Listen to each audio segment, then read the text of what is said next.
Tragedi di Stadion Kanjuruhan Malang terjadi pasca pertandingan Arema FC vs Persebaya pada hari Sabtu, tanggal 1 Oktober tahun 2022.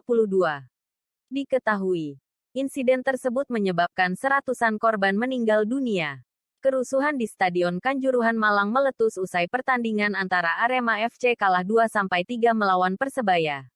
Kapolda Jatim Irjen Niko Afinta menjelaskan kronologi tragedi Stadion Kanjuruhan Malang yang terjadi pada Sabtu, tanggal 1 Oktober tahun 2022. Permasalahan terjadi pada saat setelah selesai.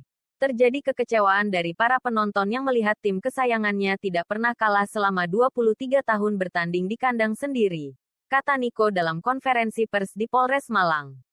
Niko mengatakan karena supporter kecewa timnya kalah, mereka lalu turun ke tengah lapangan dan berusaha mencari para pemain dan ofisial untuk melampiaskan kekecewaannya.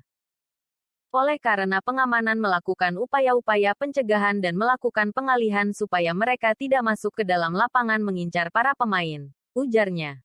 Polisi lalu menembakkan gas air mata karena para supporter anarkis Aremania, kata Niko, menyerang petugas kepolisian hingga merusak sejumlah fasilitas stadion. Lalu, mereka pergi keluar di satu titik. Di pintu keluar yaitu kalau nggak salah pintu 10.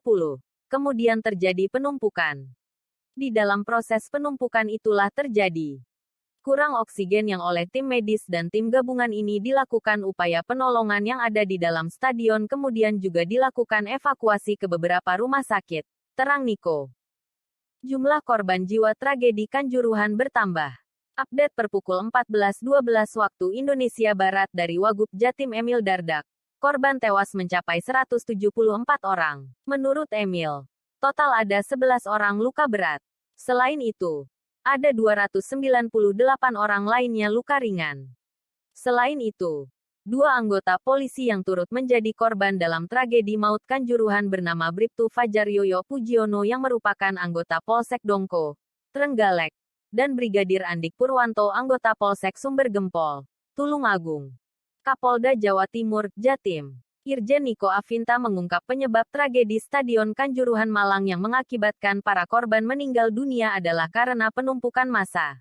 Terjadi penumpukan di dalam proses penumpukan itulah terjadi sesak nafas kekurangan oksigen, kata Niko saat memberikan keterangan di Mapolres Malang. Seperti dilansir Detik Jatim. Minggu, 2 Oktober tahun 2022. Kadinkes Kabupaten Malang Wiyanto Widodo menyebut penyebab korban tragedi Stadion Kanjuruhan Malang meninggal dunia adalah karena mayoritas mengalami sesak nafas dan terinjak-injak karena panik. Sementara Menko Polhukam Mahfud MD menegaskan tragedi Stadion Kanjuruhan Malang bukan disebabkan bentrok antar supporter, melainkan korban meninggal dunia karena desak-desakan dan terinjak.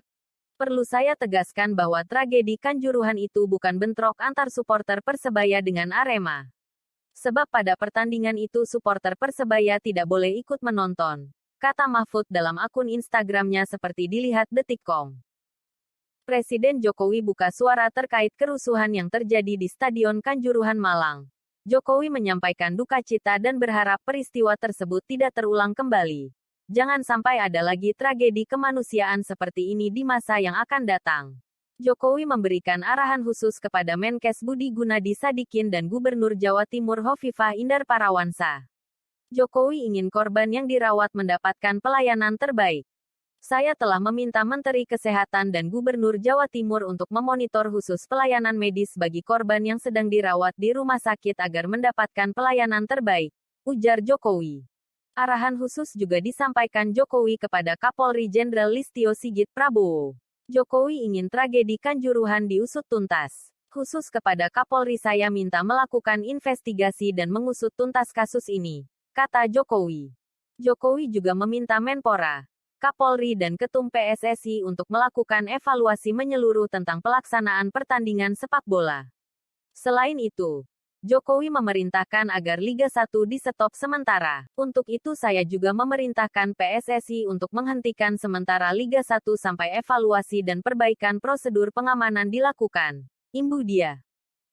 Sekian ulasan tentang kerusuhan antara Arema dan Persebaya di Kanjuruhan. Semoga mereka yang meninggal diterima di sisi Tuhan. Dan bagi yang sementara dalam penanganan medis, semoga cepat sembuh. Dan semoga semua bisa berjalan dengan baik. Jangan lupa di like dan subscribe channel YouTube Info Indonesiaku.